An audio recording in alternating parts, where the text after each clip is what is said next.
Chapter number 2 देख रहे थे अपन एसबीआई में। पेज नंबर 29 फॉरेन कंपनीज से बाकी है। इससे पहले अगर किसी ने घर पे जाके थोड़ा कुछ भूल से पढ़ा हो, कोई डाउट हो, डाउट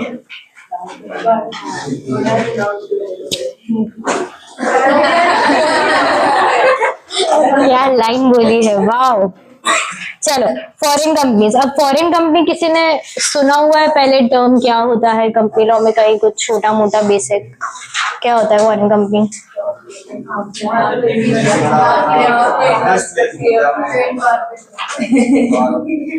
कैसे समझ आएगा? तुम थोड़ा सोचो तो सही। मुझे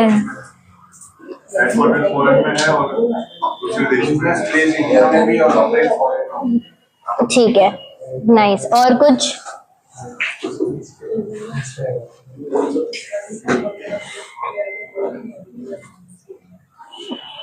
कैसे पता चलेगा कि कोई पर्टिकुलर कंपनी फॉरेन कंपनी में गेट बंद कर सकते थे? कैसे पता चलेगा कि कोई कंपनी फॉरेन कंपनी में अपन कैटेगराइज कर सकते हैं? तो कंपनीज एक्ट के अंडर इन लोगों ने ऐसा बोला है कि कोई भी ऐसा कंपनी जो इनकॉर्पोरेट फॉरेन में हुई है लेकिन उसका प्लेस ऑफ बिजनेस इंडिया में है या इंडिया के थ्रू उसका कोई बिजनेस चल रहा है, तो वहां पर अपन उसको फॉरेन कंपनी के अंडर कैटेगराइज करते हैं। पहले ही लाइन में तुम्हें डेफिनेशन दी हुई है। As a place of business in India, whether by itself or through an agent, physically or through electronic mode, or conducts any business activity in India in any such manner. Definition समझ आई कि in case कोई भी एक company है जो foreign में incorporate हुई है लेकिन उसका कोई भी बिजनेस एक्टिविटी या प्लेस ऑफ बिजनेस भले ही फिजिकली या इलेक्ट्रॉनिकली अगर इंडिया में कंडक्ट हो रहा है तो अपन उसे फॉरेन कंपनी के अंडर कैटेगराइज करेंगे। तो यहाँ पर अगर बोर्ड मीटिंग अपन कहाँ पे कंडक्ट कर सकते हैं? मतलब कोई भी एक कंपनी है तो ऐसा कुछ रेस्ट्रिक्शन है कि बोर्ड मीटिंग अपन कहाँ पर कंडक्ट कर सकते हैं? कि सिर्फ तुम्हें रजिस्टर्ड ऑफिस पे ही करना पड़ेगा या फिर तुम्हें रजिस्टर्ड जो पर्टिकुलर स्टेट में तुम रजिस्टर्ड हो उसी में करना पड़ेगा? ऐसा ऑनलाइन हो सकती है। बोर्ड मीटिंग में ऐसा कुछ पॉइंट नहीं है। बोर्ड मीटिंग की जो मीटिंग है वो तुम कभी भी कोई भी प्लेस पे कोई भी दिन पे कर सकते हो। एजीएम में ऐसा होता है कि जहां पर तुम्हारा रजिस्टर्ड ऑफिस सिचुएटेड है जो सिटी में, वहां पर अपन करेंगे। लेकिन बोर्ड मीटिंग के साथ ऐसा कोई पर्टिकुलर पॉइंट नहीं होता। तो फिर फॉर एग्जांपल कोई कंपनी है, अब एप्पल नहीं, एप्पल तो खैर इधर भी प्लेस ऑफ बिजनेस है उसका। कोई एक ऐसी कंपनी है जो यूएसए में इनकॉर्पोरेट हुई है और वहां के लोग ना सारे इंडिया घूमने आए थे कि हम उदयपुर जयपुर देख लेंगे कि क्या है कैसा है। उस टाइम पे उनको अचानक से याद आया कि नहीं, अपन को इस चीज के बारे में डिस्कस भी करना था। तो अगर वो उदयपुर में बैठ के अपनी बिजनेस की बात डिस्कस कर रहे हैं, एक बोर्ड मीटिंग अगर उन्होंने कंडक्ट कर ली, तो क्या वो चीज बिजनेस एक्टिविटी में इंक्लूड होगी या नहीं होगी? सारे प्रेजेंट तो कोरम तो बन ही जाएगा। अगर 3 डायरेक्टर, अरे मतलब 5 डायरेक्टर है उसमें से 3 भी अगर घूमने गए, कोरम तो बन ही गया ना अपना। तो फेस टाइम पे सारे प्रेजेंट नहीं होंगे बट भले ऐसा मान लो कि कोरम बन गया तुम्हारे मीटिंग का और उधर तुमने कोई एक पर्टिकुलर चीज डिस्कस कर ली, तो क्या उसको अपन ऐसा मानेंगे कि इंडिया में उसका प्लेस ऑफ बिजनेस है, उसने बिजनेस एक्टिविटी की है, तो अब उसको अपन को फॉरेन कंपनी में कैटेगराइज करना पड़ेगा? कौन बोल रहा है हाँ, कौन बोल रहा है ना? नहीं होगा। सिर्फ मीटिंग कंडक्ट कर रहे हो तो उसका मतलब ये नहीं कि वो बिजनेस एक्टिविटी है। ठीक है। एक और चीज, एक कंपनी वापस से यूएसए में इनकॉर्पोरेट की हुई है। वहां पर अब इन लोगों ने ऐसा सोचा कि इंडिया में या फिर श्रीलंका में, इंडिया ही रखते हैं, उधर तक दूर तक नहीं जाते, इंडिया में कोई एक ऐसा पर्टिकुलर एरिया है, अब गोवा के आसपास और बीच का उनको कोई एक एरिया या आइलैंड पसंद आ गया अंडमान साइड, तो उन्होंने सोचा कि वहां पर हम एक प्रॉपर्टी अक्वायर करके रख लेते हैं कंपनी के नाम पर। तो क्या वो चीज बिजनेस एक्टिविटी में इंक्लूड होगी? यूएसए की कंपनी ने एक लैंड अक्वायर की इंडिया में, एक पर्टिकुलर प्रॉपर्टी, एक पूरा प्लॉट अपने कंपनी के नाम पर रजिस्टर करवाया, तो क्या वो चीज बिजनेस एक्टिविटी में इंक्लूड होगी? उसको अपन कैसे डिफाइन करेंगे कि बिजनेस के पर्सपेक्टिव से है या नहीं? अभी तक तो सिर्फ लैंड अक्वायर की है, उस पर उन लोगों ने कुछ कंस्ट्रक्शन कुछ भी नहीं किया है। ली तो कंपनी के नाम पे लिए ना, वो जस्टिफाई थोड़ी किया है कि अभी तक उसका पर्पस क्या है।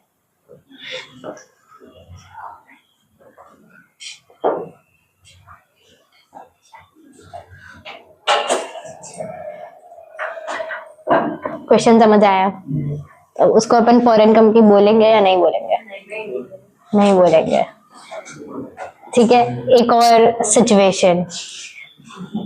एक कंपनी है, यूके में इनकॉर्पोरेट की हुई है, लंदन बेस्ड कंपनी है। वहां पे अब वहां की कंपनी के अगर किसी को शेयर्स लेने हो तो वो लिस्टेड नहीं है फिलहाल, तो अपन डायरेक्टली स्टॉक एक्सचेंज के थ्रू नहीं ले सकते।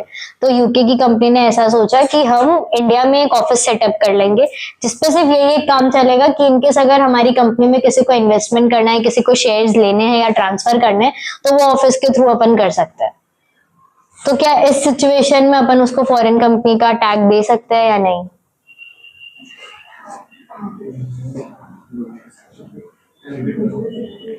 लंदन बेस्ड कंपनी है जो स्टॉक एक्सचेंज पे लिस्टेड नहीं है, लेकिन उन्होंने सोचा कि इनके पब्लिक कंपनी है, कोई भी शेयर्स ले सकता है, फ्रीली ट्रांसफरेबल है। तो अगर इंडिया में बैठे कोई इंसान को अगर हमारी कंपनी में इन्वेस्ट करना है तो उसके लिए वो चीज बहुत हेक्टिक हो जाती है। तो हमने सोचा कि हम एक ऑफिस सेटअप करेंगे सोनली फॉर द पर्पस कि इसके थ्रू हमारी कंपनी में इंडिया के जो सिटीजन है वो इन्वेस्ट कर सकते हैं, शेयर्स ले सकते हैं, ट्रांसफर कर सकते हैं। तो क्या ये सिचुएशन में अपन उस कंपनी को फॉरेन कंपनी बोलेंगे?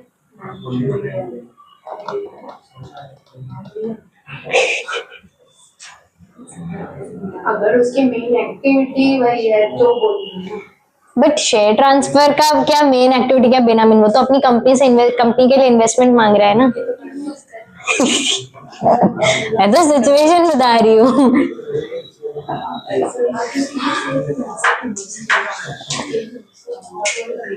अगर शेयर ट्रांसफर ऑफिस अपन बना रहे हैं तो इट इज कंस्टिट्यूटेड कि ये तुम बिजनेस एक्टिविटी कर रहे हो, तो वो फिर फॉरेन कंपनी के अंडर इंक्लूड होगा।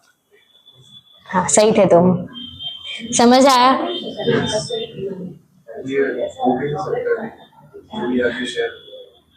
पब्लिक कंपनी ना, शेयर तो फ्रीली ट्रांसफरेबल है, तो शेयर ट्रांसफर ऑफिस तो बना ही सकता है। What is your doubt exactly?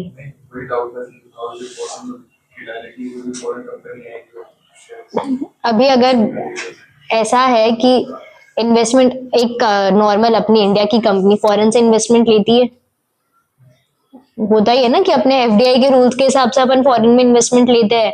तो वहां पर अगर एक कंपनी है तो उसमें भी तो कोई इंस्टीट्यूट या फिर कोई भी इन्वेस्टर है, वो बड़ा इन्वेस्टर छोटा इन्वेस्टर कैसे भी हो सकता है, वो अपनी कंपनी दूसरी बाहर की कंपनीज में इन्वेस्ट कर रहा हो, तो उनके लिए वो प्रोसेस इजी बनाने के लिए बहुत बार ऐसे शेयर ट्रांसफर ऑफिस अपन सेटअप भी करते हैं। तुम ये ही सब्जेक्ट में आगे भी पढ़ोगे कि और भी बहुत सारे टाइप के ऑफिसेज होते हैं, ब्रांच ऑफिस, लाइजन ऑफिस, तो वो सारे ऑफिसेज अपन सोनली एक पर्टिकुलर चीज के लिए भी सेटअप करते हैं। तो अगर ऐसा कुछ सिनेरियो होता है तो हम उसको ऐसा ही मानते हैं कि वो पर्टिकुलर इवेंट जो है वो बिजनेस एक्टिविटी में इंक्लूड करेंगे और उसको फॉरेन कंपनी का टैग भी देंगे। समझ आया? तो फॉरेन कंपनी के ऊपर जो भी प्रोविजंस अप्लाई होते हैं, जो भी प्रिविलेजेस मिलते हैं, तो वो पर्टिकुलर कंपनी को भी मिलेंगे। आया समझ में? अब कंपनीज एक्ट के अंडर चैप्टर 20 उसमें सेक्शन 379 से लेके 393 तक फॉरेन कंपनी के रिलेटेड ही सारी बातें करते हैं। अब फॉरेन कंपनी जो है वो अलग अलग जगह पर इनकॉर्पोरेट कर रही है, उसे अपने जो उसका होम नेशन है उसके रूल्स ज्यादा फॉलो करने के लिए कंप्लायंसेस फॉलो करना उसके लिए ज्यादा इंपॉर्टेंट होता है। तो यहाँ पर ये पर्टिकुलर प्रोविजंस में अपन ने फॉरेन कंपनी के लिए कुछ कुछ एग्जेम्पशंस रखे हुए कि इंडिया की कंपनी जिस हिसाब से ट्रीट हो रही है आरओसी में, वैसे ही सेम फॉरेन कंपनी ट्रीट नहीं होगी। उनके लिए अकाउंट्स में तुम्हें क्या कंप्लायंस करना है उसके लिए कहीं ना कहीं हमने लीनियंट किया हुआ है, एनुअल रिटर्न कैसे फाइल करना है, कब फाइल करना है, उन सब के लिए टाइमलाइन चेंज की हुई है ताकि जो भी कंपनी इंटरनेशनली बिजनेस कर रही है वो अपने सारे काम को साथ में कोऑर्डिनेट कर सके। समझ आया?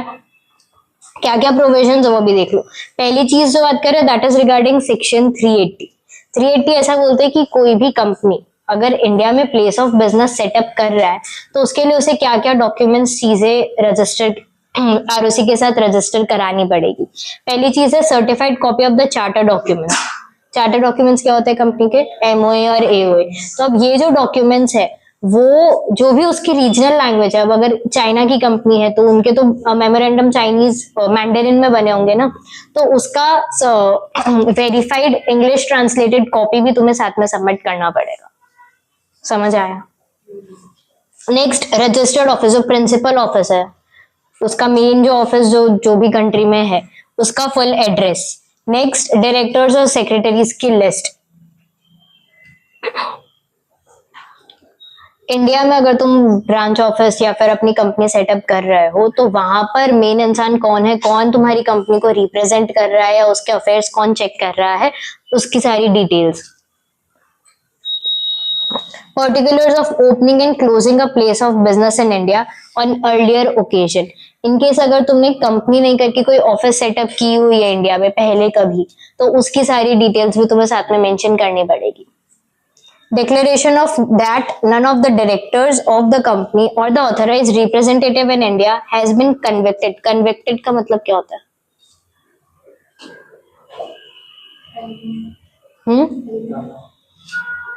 किसी केस में फंसे हो। फंसना इज कन्विक्शन। दो वर्ड्स होते हैं, एक होता है कन्विक्ट, एक होता है एक्विट। ये मैं बहुत बार बता चुकी हूँ बिजनेस कम्युनिकेशन में।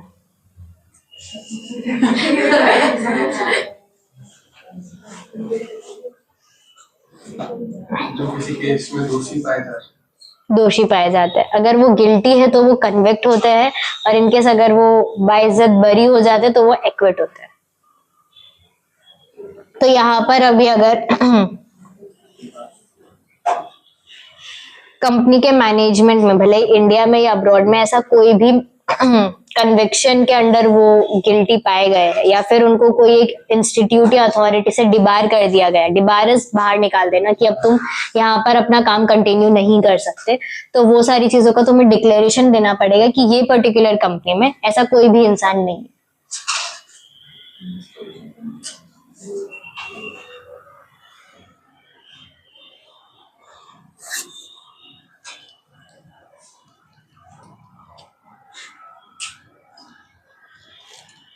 नेक्स्ट पॉइंट क्या बोल रहा है? क्या एनी अदर इंफॉर्मेशन नहीं, उसके बाद वाला एवरी फॉरेन कंपनी, उधर तक तो मैं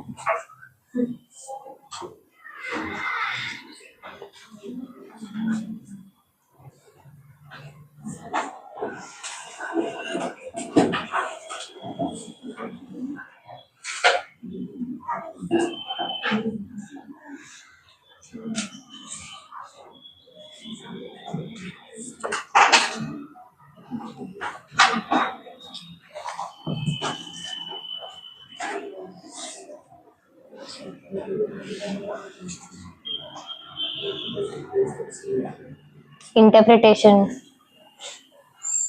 3 ही लाइन रीड करनी थी।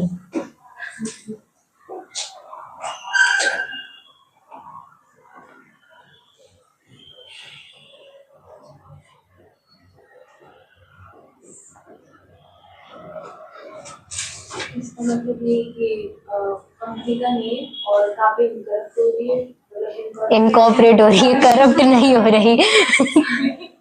कहाँ पे इनकरेक्ट हो रही है, वो सब एक डॉक्यूमेंट में यहाँ पे ये लोग ये बोल रहे हैं कि जहां पर भी तुमने अपना ऑफिस सेटअप किया है इंडिया में, वहां पर वो पर्टिकुलर कंपनी का नाम, उसका इनकॉर्पोरेशन का प्लेस कहाँ पर, मतलब कौन सी कंट्री से वो ओरिजिनेट हुई है, और उसकी लायबिलिटी लिमिटेड है, वो तीनों चीजें उनको डिस्प्ले करके रखनी पड़ेगी ताकि हर एक इंसान को पता चले कि वो कौन सी कंपनी में इन्वेस्ट कर रहे हैं और वो कंपनी कहाँ की, कौन सी कंपनी के साथ बिजनेस कर रहे हैं। आया समझ में? लिमिटेड वाले का स्पेसिफिकली इसके लिए उन्होंने बोला है डिस्क्लोज करने के लिए, क्योंकि बाहर की आउट ऑफ इंडिया बहुत सारी ऐसी कंट्रीज है जहां पर अनलिमिटेड कंपनीज भी बनती है, इनकॉर्पोरेट होती है। समझ आया?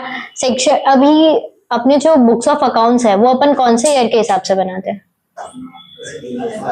फाइनेंशियल ईयर के हिसाब से है ना, कि अप्रैल में स्टार्ट होता है, मार्च में एंड होता है। हर एक दुनिया में हर एक कंट्री ये फाइनेंशियल ईयर फॉलो करे, वो जरूरी है।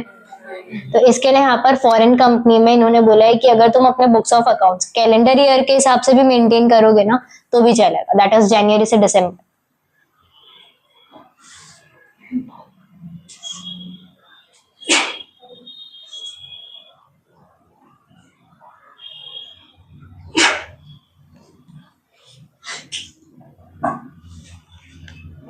समझ में आया?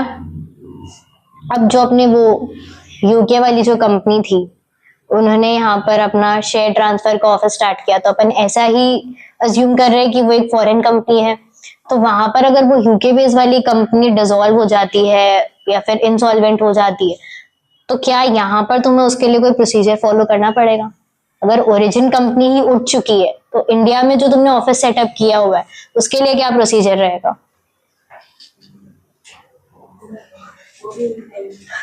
ऑटोमेटिकली ऐसे ही तो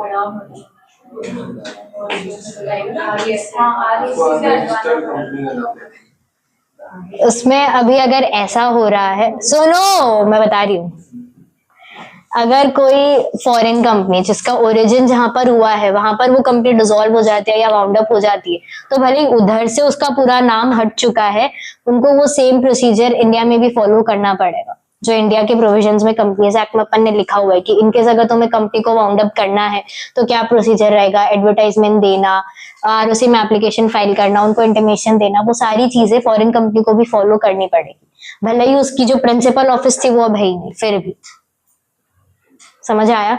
और वो प्रोविजंस अपन जो नॉर्मल कंपनीज फॉलो करते हैं उसमें नहीं, ये चैप्टर के अंडर ही सेक्शन का रेफरेंस तुम्हें दिया हुआ है, 375 से लेके 378 तक फॉरेन कंपनी के वाइंडिंग अप का प्रोसीजर है।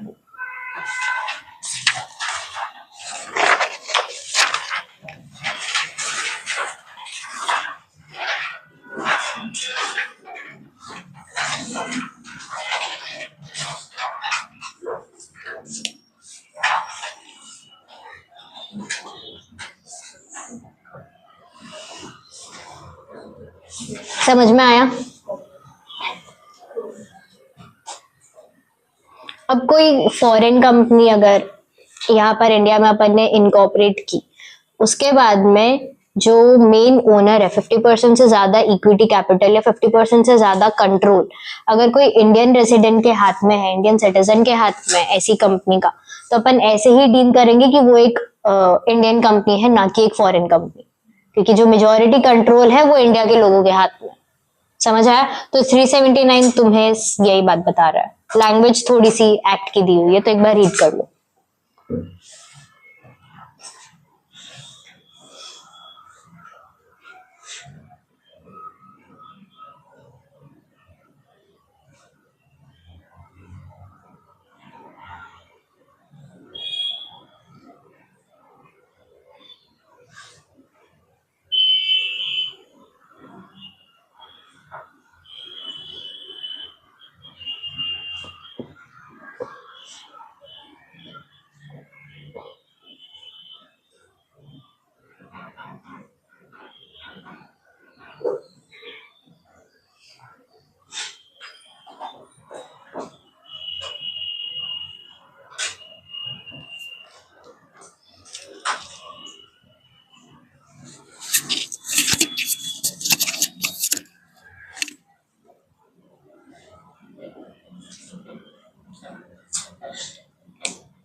नेक्स्ट जो तुम्हें 5 पॉइंट यहाँ पे दिए है वो ये बता रहे कि कंपनीज एक्ट के कौन से प्रोविजंस सेम टू सेम वैसे ही अप्लाई होंगे जैसे इंडिया के इनकॉर्पोरेट कंपनी पे होते हैं।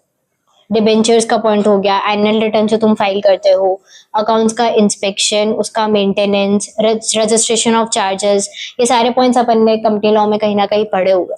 तो वो जो प्रोविजंस तुमने पढ़े हैं डिट्टो सेम फॉरेन कंपनी पे अप्लाई होंगे, उनके लिए कोई अलग से एग्जेम्पशंस या प्रिविलेजेस नहीं मिलेंगे। समझ आया? नेक्स्ट 2-3 पॉइंट वही दिए कि फॉरेन कंपनी कब अपन कंक्लूड करेंगे कब नहीं करेंगे। उसमें एक केस लॉ का रेफरेंस है, उसमें इन्होंने ये बोला है कि एक कंपनी है जो outside India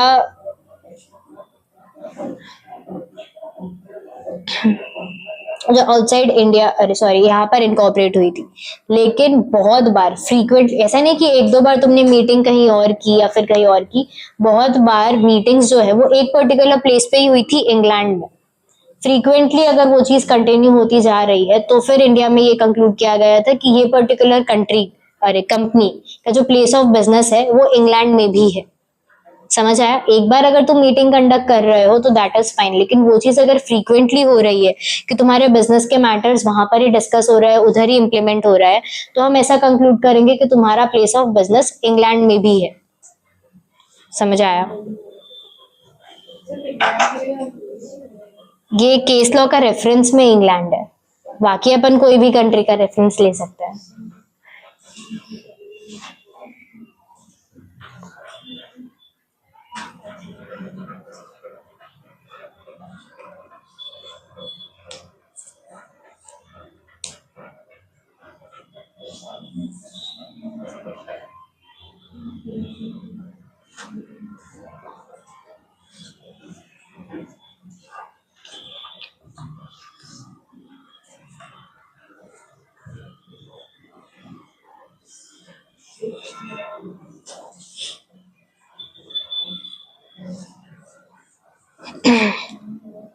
drafting of incorporation documents ditto same वही टॉपिक है जो तुम्हारा कंपनी लॉ में आ चुका है।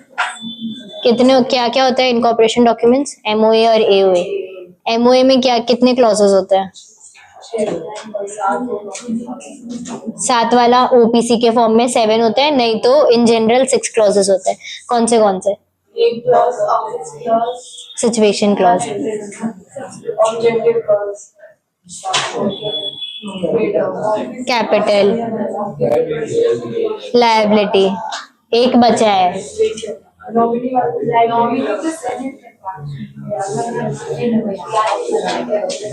Name, situation, object, capital, liability और सब्सक्रिप्शन क्लॉज। वो सारे पॉइंट्स याद है? नेम क्लॉज में क्या क्या बताते हैं अपन? एमओए का, चलो एमओए का फॉर्मेट क्या होता है? क्या होता है, कैसा होता है, वो नहीं पूछा।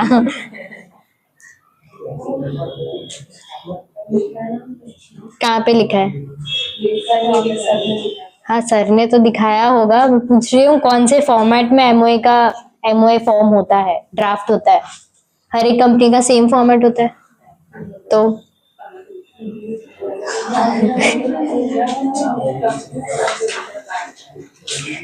कौन से टाइप की कंपनी है, उसकी लायबिलिटी कितनी है, उसके हिसाब से फॉर्मेट सेट किए हुए हैं।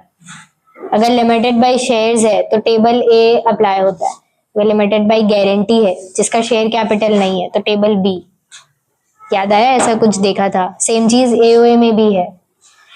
अलग अलग टाइप की कंपनीज के अलग अलग फॉर्मेट। ये तो क्या है मोए में, सही बात है। नेम क्लॉज में क्या क्या चीजें अपन को इंक्लूड करना होता है, ये चीज अपन ऑलरेडी पढ़ चुके हैं। अगर पब्लिक कंपनी है तो तुम नाम के आगे लिमिटेड लिखोगे, अगर प्राइवेट कंपनी है तो प्राइवेट लिमिटेड। या तो मुझे बोलो या तो चुप हो जाओ। अगर सेक्शन 8 में रजिस्टर हुई है तो सेक्शन 8 1% है। कुछ नहीं लिखना, ना प्राइवेट लिमिटेड लिखना है ना लिमिटेड लिखना है। अगर ओपीसी में इनकॉर्पोरेट हुई है तो तुम्हें नीचे मेंशन करना पड़ेगा कि वो एक 1% कंपनी है। अब कंपनी का नाम तुम किस हिसाब से डिसाइड करोगे? कोई भी नाम अपन रख सकते हैं कंपनी में। हाँ, बोर्ड रिजोल्यूशन। अगर कंपनी इनकॉर्पोरेट नहीं हुई उससे पहले तुम कौन सा रिजोल्यूशन करोगे? एकदम स्टार्टिंग में जब तुम कंपनी बना रहे हो, तब जब तुम पहला नाम सोचोगे कि मेरे कंपनी का नाम ऐसा कुछ एकदम अलग यूनिक होना चाहिए, तो क्या क्या फैक्टर्स तुम्हें कंसिडरेशन में लेने होंगे? कोई से नाम सिमिलर नहीं होना चाहिए किसी से। ठीक है। क्या?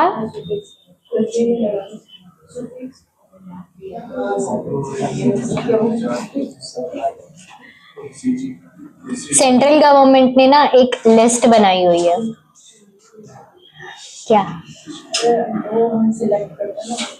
नहीं, वो सिलेक्ट नहीं, सेंट्रल गवर्नमेंट ने एक एक्ट के अंडर एक पूरी लिस्ट बनाई हुई है कि तुम्हारी कंपनी में ये सारे नाम नहीं आने चाहिए।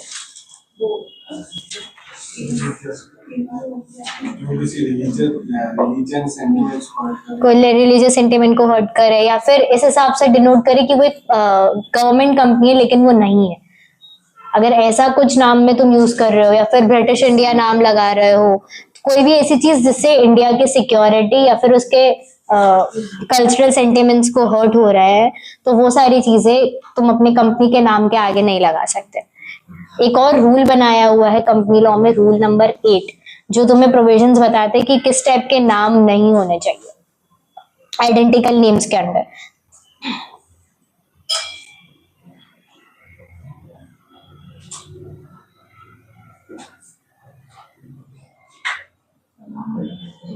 देखो, द प्लूरल और singular form of words in one और बोथ द नेम्स।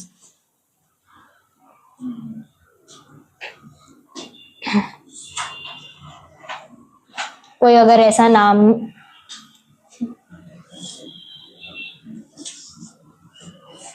कोई एक कंपनी का ऐसा नाम है जो वर्ड हो, कुछ मतलब कोई एक थिंग हो या ऑब्जेक्ट हो।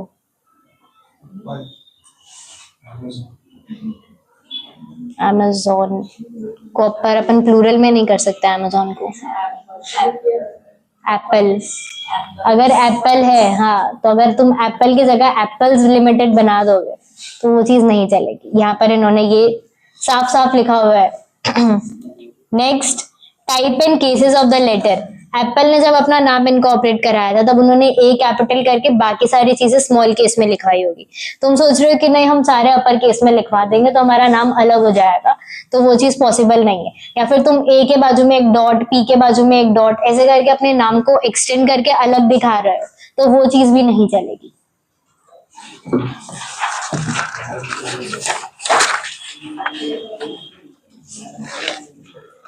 अगर तुम अपने नाम का टेंस चेंज कर दोगे, अभी ओन्ड करके एक कंपनी है, अरे एक वो है, क्या बोलते हैं, क्लोथिंग ब्रांड है ओन्ड करके, तब वो ओन्ड की जगह तुमने सिर्फ ओन लिख दिया, तो वो पास्ट टेंस की बात कर रहा है, मैं प्रेजेंट टेंस की बात कर रही हूँ, तो वो चीज भी नहीं चलेगा।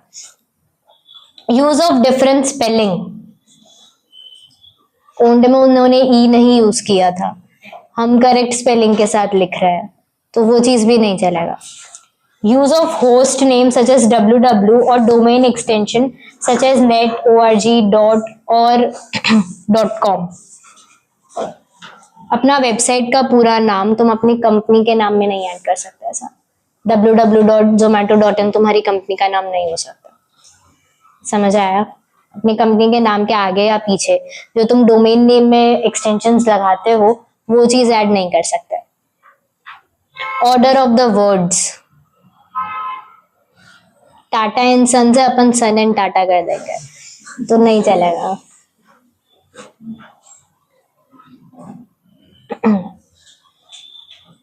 यूज ऑफ डेफिनेट और इनडेफिनेट आर्टिकल्स, एप्पल लिमिटेड है, अपन द एप्पल लिमिटेड लिखेंगे तो वो चीज भी नहीं चलेगा। जस्ट बिकॉज तुमने एक वर्ड ऐड कर दिया उसका मतलब ये नहीं कि वो अब नाम अनआइडेंटिकल हो जाएगा। A slight variation in the spelling of two names, अब कलर दो अलग स्पेलिंग्स होती है उसकी, यूके वाले अलग फॉलो करते हैं, यूएस वाले अलग फॉलो करते हैं। पोटैटो को तुमने पोटैटो बोल दिया, बात तो सेम ही हुई ना। Complete translation, national electricity corporation या राष्ट्रीय विद्युत निगम, दोनों में बात तो सेम ही कर रहे हैं, लैंग्वेज का फर्क है, तो वो चीज भी नहीं चलेगी। एप्पल लिमिटेड है, तुमने सेब लिमिटेड बना दिया।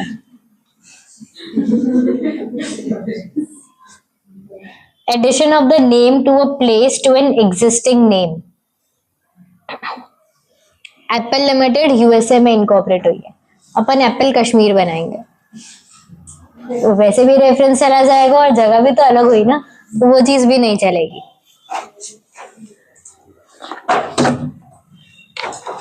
एडिशन और डिलीशन और मॉडिफिकेशन ऑफ नंबर्स, ड्रीम 11 एक कंपनी थी, अपन ने ड्रीम 15 बना दिया, तो वो भी नहीं चलेगा। अब खैर वो अभी काम नहीं करती, अलग बात है। अब अनडिजायरेबल नेम जो है उसमें तुम्हें एक लिस्ट दी हुई कि कौन कौन से नाम तुम यूज ही नहीं कर सकते। अगर सेक्शन 3 के अंडर प्रोहिबिट है तो वहां पर सेंट्रल गवर्नमेंट ने पूरी एक लिस्ट प्रोवाइड की कि कोई भी ऐसा नाम जो सेंट्रल गवर्नमेंट को लगता है कि उससे लोगों की सिक्योरिटी या सेंटिमेंट को हर्ट हो सकता है, तो वो सारे नाम तुम अपनी कंपनी में ऐड नहीं कर सकते। दूसरा, अगर कोई भी ऐसा नाम जिसके ऊपर ऑलरेडी किसी ने ट्रेडमार्क रजिस्टर कराया होगा, तो वो नाम से तुम अपनी कंपनी इनकॉर्पोरेट नहीं कर सकते। Name is identical to an LLP. Company की बात नहीं कर रहे, अब अपन एलएलपी की बात करें कि कोई एक एलएलपी ऑलरेडी ऐसी इनकॉर्पोरेट हो चुकी है, तो उसी सेम नाम से तुम कंपनी इनकॉर्पोरेट नहीं कर सकते। Next, the name includes any word और words which are offensive to a section of people. अगर वो नाम के पीछे तुम ब्रिटिश इंडिया लगा रहे हो तो वो चीज भी अलाउड नहीं है। और कोई भी ऐसा वर्ड यूज कर रहे हो जिससे ऐसा लग रहा है कि वो एक गवर्नमेंट कंपनी है, तो वो चीज भी नहीं चलेगी। तुम अपने कंपनी का नाम कोई भी कंट्री या प्लेस या सिटी नहीं रख सकते, मतलब सिर्फ वो पर्टिकुलर चीज नहीं रख सकते। ऐसा सूरत लिमिटेड करके कोई कंपनी नहीं बनेगी। समझ आया? अब वो लिस्ट क्या क्या है कि कौन से वर्ड्स तुम नहीं यूज कर सकते। अगर तुम्हें यूज करना है तो फिर तुम्हें गवर्नमेंट की अप्रूवल लेनी पड़ेगी, तो उसकी लिस्ट तुम्हें यहाँ पर दी हुई है टिक करके, जो इतने सारे वर्ड्स दिख रहे हैं।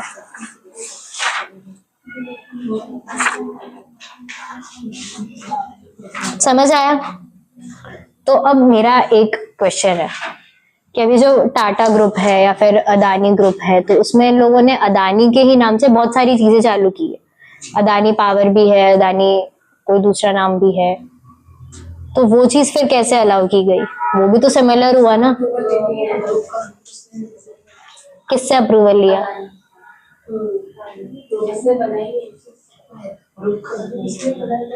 वो ग्रुप कंपनी है, तो उसका प्रोसीजर क्या होता है? अगर इन केस अगर लॉ की नजर से देखे तो हर एक कंपनी अपनी सेपरेट एंटिटी होती है, तो उस हिसाब से तो वो चीज गलत हुई। तो यहाँ और वो चीज भी सही है तुम्हारी की ग्रुप कंपनी है, तो वो तो अपने मर्जी से नाम रख ही सकती है। तो उसका जो प्रोसीजर आता है कि कैसे तुम वो नाम सेलेक्ट करवा सकते हो, वो क्या होता है? ये चीज तुम जब इनकॉर्पोरेट आगे जाके करोगे ना कंपनीज, तो तुम्हें ऐसे रेजोल्यूशंस ड्राफ्ट करने पड़ेंगे।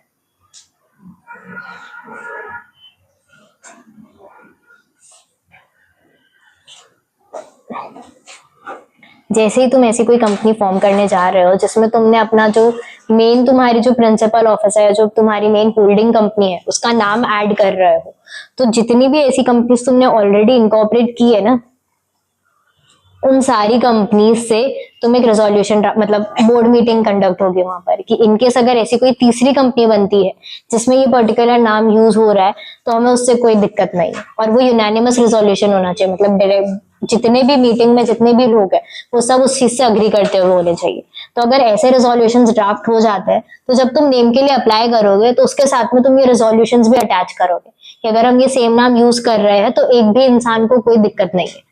समझ आया? अगर ये प्रोसीजर तुम्हारा अप्रूव हो जाता है, फिर तुम्हें वो सेम नाम यूज करने मिलता है।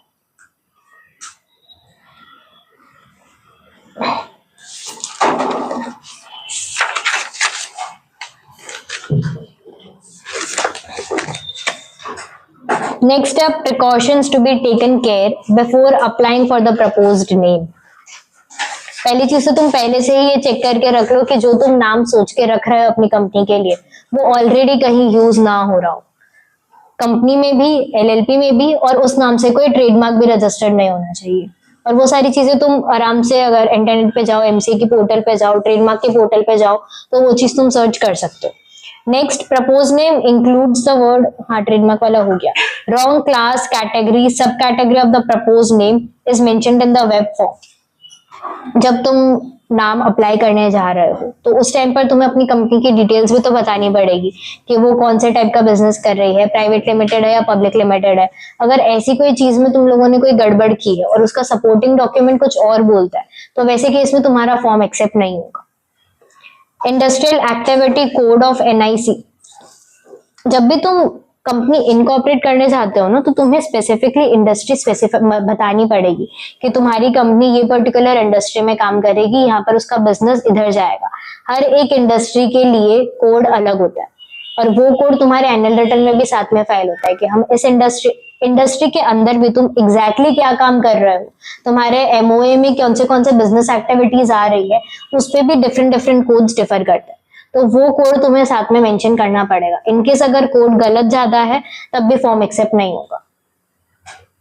Next, propose name is found descriptive that is contains commonly used words. ऐसे वर्ड्स है उसमें जिसको तुम अलग से डिटोनेट नहीं कर सकते। अब अगर तुम सॉल्ट या फिर लैंड या फिर ऐसा कुछ एकदम कॉमन नेम यूज कर रहे हो जिसको अपन प्रोटेक्शन नहीं प्रोवाइड कर सकते, तो वैसे नाम भी यहाँ पर अप्रूव नहीं होंगे। Next, no significance about abbreviations used in the proposed name. नाम जो तुम इनकॉर्पोरेट करते टाइम यूज कर रहे हो वो पूरा प्रॉपर नाम यूज होना चाहिए। स्टार्टिंग से ही अगर तुम एब्रिविएशंस यूज करोगे तो वो चीज यहाँ पर इंक्लूड नहीं होगी। Proposed name indicates the words finance, investment, capital, holding, insurance, etc. Whereas the proposed objective of the company do not indicate such activities. ये चीज अपन ने पहले भी एक बार अपने नेम क्लॉज में आता है कि तुम्हारा नाम, कंपनी का जो भी नाम होगा वो तुम्हारे ऑब्जेक्टिव के साथ मैच करता हुआ होना चाहिए। अब यहाँ पर अगर तुमने नाम में ऐसा लिखा है कि सनशाइन कैपिटल लिमिटेड, लेकिन तुम ऐसा कुछ काम कर ही नहीं रहे हो, तो वो चीज भी फिर डिसअप्रूव हो जाएगी। Object mentioned in the form are vague and the TN cannot be ascertained. तुम्हारा जो मेन ऑब्जेक्टिव है वो मेमोरेंडम में बहुत वेग तरीके से बताया हुआ है और तुम्हारा नाम सुनकर भी अपन डिस्क्राइब नहीं कर पा रहे कि वो क्या काम कर रहा होगा। तो वैसे केसेस में भी बहुत बार तुम्हें नेम अप्रूवल नहीं मिलेगा। Name contains a word board, national commission, जो अपन ने देखा था कि जिसके लिए अपन को सेंट्रल गवर्नमेंट की परमिशन चाहिए, वो सारे वर्ड्स तो तुमने ऐड कर दिए, लेकिन उसके साथ का जो परमिशन लेटर है, जो तुम्हें अप्रूवल लेटर मिलेगा गवर्नमेंट से, वो अटैच नहीं किया या तुमने अभी तक वो चीज ली नहीं है, तब भी तुम्हारा नेम अप्रूव नहीं होगा। Next, application made with restricted और अनडिजायरेबल नेम, जो अपन ने देखा था section 3 of the emblem act, उसमें लिस्ट दी हुई है ऑलरेडी कि कौन से नाम तुम यूज ही नहीं कर सकते। अगर वो नाम से तुमने कंपनी स्टार्ट की है तब भी तुम्हें अप्रूवल नहीं मिलेगा। समझ आया? ये जो पूरा टॉपिक है वो बहुत ही जनरलाइज्ड है। अगर इसके ऊपर तुमने क्वेश्चन पूछा है तो तुम अपने लैंग्वेज में आराम से कोई भी पॉइंट्स बना के लिख सकते हो।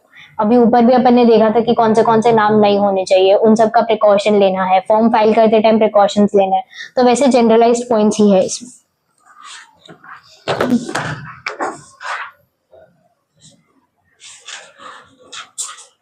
Proposed name, if resembles closely to the popular or abbreviated description of an existing company. नाम के साथ वो चीज नहीं रिलेट कर पा रहे, लेकिन उसको अपन शॉर्ट में जो फेमसली सब लोग बुलाते हैं उसके साथ अगर वो चीज रिजेंबल कर रही है तब भी हमें अप्रूवल नहीं मिलेगा। अब जैसे वोडाफोन आइडिया है, कंपनी का नाम वोडाफोन आइडिया, बट बुलाते तो सब वी है ना, उसके टैग में भी वी है। तो अगर ऐसा कुछ सिमिलर नाम से तुम कंपनी स्टार्ट कर रहे हो तो वो चीज भी यहाँ पर डिसअप्रूव हो जाएगी।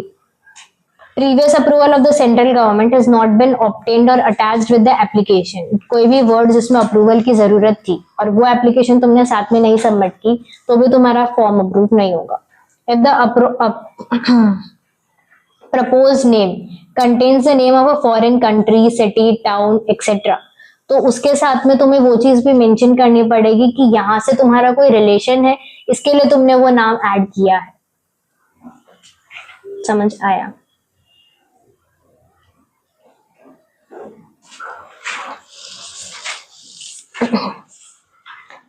नाम के लिए अप्लाई कैसे करते हैं वो पता है किसी को? कैसे? स्पाइस प्लस में, स्पाइस प्लस का जो पार्ट ए वाला फॉर्म होता है वो नेम रिजर्वेशन के लिए होता है। तो इनकेस अगर तुम्हारी कोई कंपनी है जो न्यूली इनकॉर्पोरेट हो रही है तो वैसे केसेस में अब साथ में तुम्हें और भी डॉक्यूमेंट्स चाहिए होंगे। तुम्हें स्पाइस प्लस पूरा फॉर्म फाइल करने के लिए किसी से अप्रूवल लेना है, कहीं पे डिक्लेरेशन देना है, कहीं पे जस्टिफिकेशन देना है, तो वो चीज टाइम लेती है। सारे डॉक्यूमेंट्स तुम साथ में प्रिपेयर करने जाओ और फिर साथ में सारी चीजें हो जाए, वो पॉसिबल नहीं। तो इस ऐसे केसेस में तुमने नेम के लिए रिजर्व तो करके रख लिया कि ऐसा ना हो कि इतने दिन में कोई और हमारा नाम लेके चला जाए या फिर कोई और जगह पेटेंट फाइल हो जाए या ट्रेडमार्क फाइल हो जाए, तो तुम अपना नाम रिजर्व करवा के रख सकते हो और उसकी टाइम लिमिट है 20 डेज। पार्ट ए फॉर्म तुमने फाइल किया, 20 डेज के लिए तुम्हारा वो नाम रिजर्व रहेगा कि इनकेस अगर ऐसी कोई सिमिलर एप्लीकेशन आती है तो उसे हम डिसअप्रूव कर देंगे। उसके बाद में फिर वो नाम ओपन टू ऑल हो जाएगा। वो 20 डेज के अंदर फिर तुम्हें तुम्हारा स्पाइस प्लस का जो पार्ट बी वाला फॉर्म है वो सबमिट करना होगा। समझ आया? ये चीज तब होती है जब कंपनी न्यूली इनकॉर्पोरेट हो रही है। इनकेस अगर कोई ऑलरेडी एग्जिस्टिंग कंपनी को अपना नाम चेंज करना है तो उनके लिए ना फॉर्मेलिटी ज्यादा हो जाती है, क्योंकि बहुत सारे डॉक्यूमेंट्स ऑलरेडी प्रिंटेड है पुराने नाम से, रजिस्टर्ड ऑफिस पे ऑलरेडी पुराना नाम है, उस पर तुम्हें नया नाम लिखवाना है, ब्रैकेट में वो चीज भी मेंशन करनी है कि पुराना नाम कुछ और था। तो वैसे केसेस में टाइम लिमिट जो है वो 60 डेज कर दी गई कि जब तक तुम ये सारी कंप्लायंसेस या फॉर्मेलिटीज खत्म करो, हमने 60 डेज के लिए तुम्हारा नया नाम रिजर्व करके रखा है। अगर नई कंपनी है तो 20 डेज, एग्जिस्टिंग कंपनी है तो 60 डेज। ठीक है?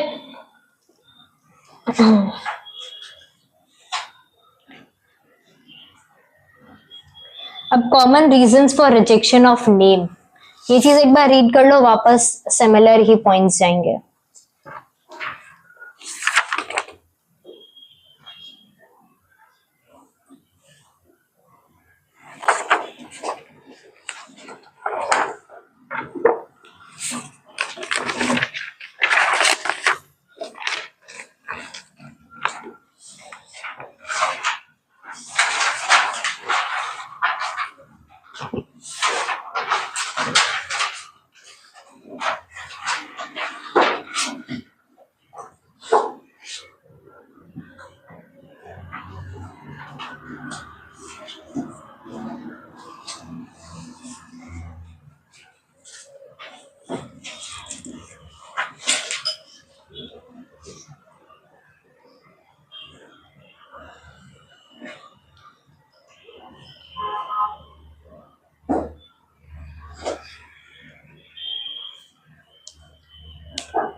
समझ आया?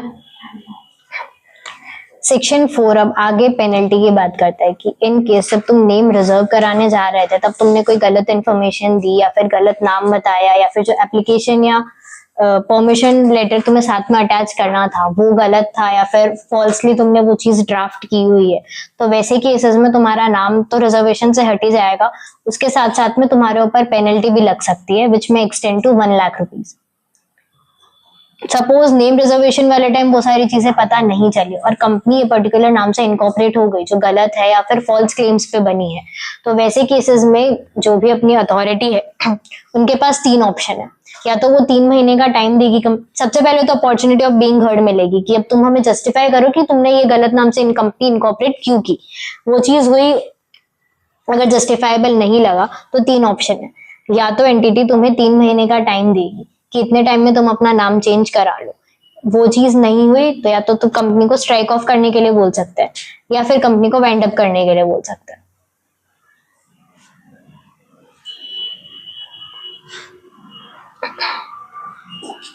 नेक्स्ट है सिचुएशन क्लॉज। सिचुएशन क्लॉज में क्या ऐड करते हैं अपन? एड्रेस। अब एड्रेस तुम्हें एग्जैक्ट पूरा एड्रेस बताना पड़ेगा या सिर्फ सिटी या स्टेट का नाम लिख दोगे तो चलेगा? स्टार्टिंग में अगर तुम सिटी या स्टेट लिखोगे तो चलेगा, लेकिन इनकॉर्पोरेट होने के 15 डेज के अंदर तुम्हें स्पेसिफाई करना पड़ेगा कि तुम्हारा एग्जैक्ट एड्रेस क्या है। इनिशियली जब तुम कंपनी इनकॉर्पोरेट कर रहे हो उस टाइम पर अगर तुम अपना एड्रेस वेग रखोगे कि ये सिटी में है, ये स्टेट में है, ताकि आरओसी को पता चल जाए कि कहाँ पर उसका जुरिस्डिक्शन जाता है, दैट इज फाइन। लेकिन इनकॉर्पोरेट होने के 15 डेज के बाद में उसका पूरा exact address with your registered office का फोटो, वो सारी चीजें तुम्हें इनको सबमिट करनी होगी। इनकेस अगर तुम सिचुएशन या जो रजिस्टर्ड ऑफिस अपना चेंज कर रहे हो, वैसे केसेस में तुमको एक्स्ट्रा कंप्लायंसेस करने पड़ेंगे।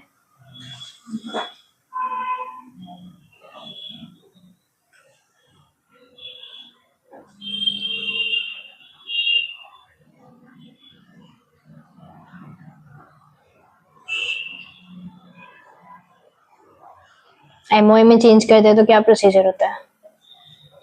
शेयर होल्डर का रिजोल्यूशन लेते हैं ना, शेयर होल्डर्स की परमिशन लेते हैं अपन।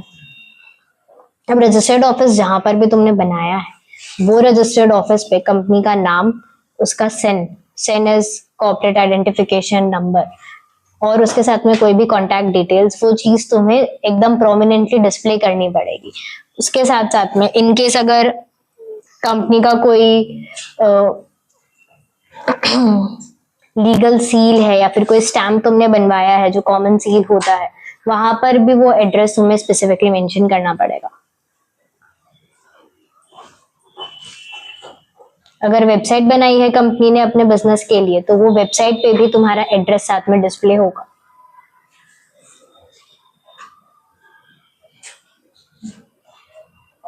बाकी सारी चीजें तो अपन ऑलरेडी देख चुके हैं।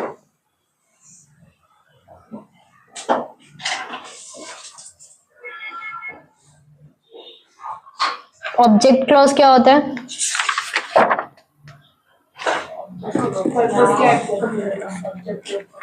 कंपनी का ऑब्जेक्टिव क्या है? अब उसमें खाली एक चीज ही अपन ऐड कर सकते हैं या मल्टीपल चीजें ऐड कर सकते हैं? मल्टीपल चीजें ऐड कर सकते हैं, और उसके साथ अगर कोई एंसिलियरी ऑब्जेक्ट है अपना साथ में तो वो भी अपन ऐड कर सकते हैं, और वो चीज मैंडेटरी भी है, क्योंकि अपने मेमोरेंडम ऑफ आर्टिकल्स में जो ऑब्जेक्टिव तुमने मेंशन किए होगा उसके अलावा कोई भी काम करना कंपनी के लिए अलाउड नहीं है। अगर ऐसा कोई ऑब्जेक्ट वो कर लेती है तो अपन वो एक्ट को क्या बोलते हैं? Ultra vires. अब इन केस अगर ऐसा कोई एक्टिविटी हो जाती है तो क्या तुम एक्टिविटी करने के बाद अपने ऑब्जेक्ट को रेटिफाई कर सकते हो? नहीं, वो चीज अलाउड नहीं है, उस पर सीधा पेनल्टी लगेगी। अगर तुम्हें ऐसा है कि तुम्हें पहले से पता है कि तुम अपना ऑब्जेक्ट एक्सपांड करने वाले हो, जो चीज ऑलरेडी मेंशन नहीं है, तो एक्टिविटी कंडक्ट करने से पहले तुम्हें अपना ऑब्जेक्ट को रेक्टिफाई करना होगा। समझ आया? अब ऑब्जेक्ट को भी अपन दो पार्ट्स में डिवाइड करते हैं। एक होता है मेन ऑब्जेक्ट, जो कंपनी का मेन काम है वो, तो उस मेन काम को सपोर्ट करने के लिए और कोई भी एंसिलरी एक्टिविटी हो वो दूसरे पार्ट में आती है। लायबिलिटी क्लॉज, लिमिटेड है, अनलिमिटेड है, लिमिटेड बाय शेयर्स है या लिमिटेड बाय गारंटी है, वो चीज तुम्हें स्पेसिफाई करनी होगी। कैपिटल क्लॉज, कैपिटल क्लॉज में वो अलग अलग टाइप के कैपिटल होते हैं, authorise, nominal, paid up, subscription, subscribe. क्या फर्क है इन सब में? ऑथराइज कैपिटल क्या, पेड अप कैपिटल क्या होता है? जितना पैसा आया है। सब्सक्राइब्ड, तो सब्सक्राइब्ड कैपिटल और पेड अप कैपिटल में क्या फर्क है? सब्सक्राइब मतलब जितने लोगों ने सब्सक्राइब किया, पेड अप मतलब कितना पैसा आया है, कितना पैसा मंगवाया है। सब्सक्राइबर्स की अब इतने सारे जन अपन के शेयर होल्डर्स बन चुके हैं, वो पैसे देने के लिए रेडी है, लेकिन बहुत बार ऐसा होता है कि कंपनी पूरा का पूरा अमाउंट साथ में नहीं मंगवाती है, वो कॉल्स में मंगवाती है। तो जितना तुमने पेड अप कैपिटल का, वो ये मतलब हुआ कि जितना कंपनी ने पैसा मंगवाया है अभी तक यहाँ पर आया है वो पेड अप कैपिटल में आएगा। सब्सक्राइब कैपिटल हो गया। उसके बाद में ऑथराइज कैपिटल क्या होता है? मैक्सिमम कितना लिमिट जा सकती है। ठीक है, सब्सक्राइब हो गया, पेड अप हो गया, नॉमिनल हो गया। सब्सक्रिप्शन क्लॉज, उसमें क्या लिखते हैं?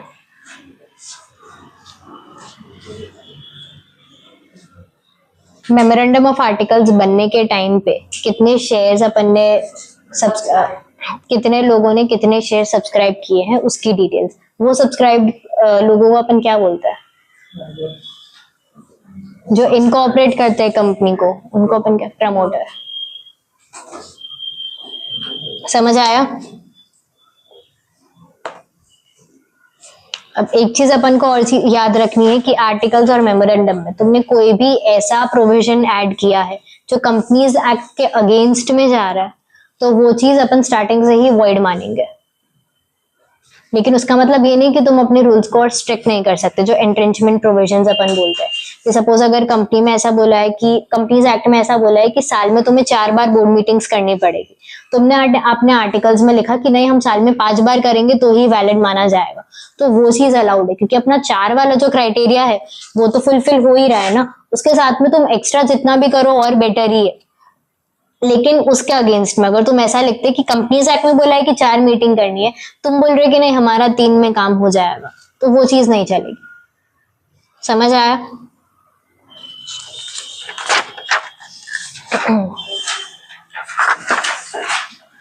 आर्टिकल्स क्या होते हैं वो पता है सबको? रेगुलेशंस। अब उसमें क्या क्या चीजें तुम ऐड करते हो, क्या क्या चीजें इंक्लूड होती है, उसकी पूरी तुम्हें एक लिस्ट दी हुई है, वो तुम रीड कर लेना। ठीक है, आज के लिए इतना ही, बाकी फिर अपन कल से देखेंगे।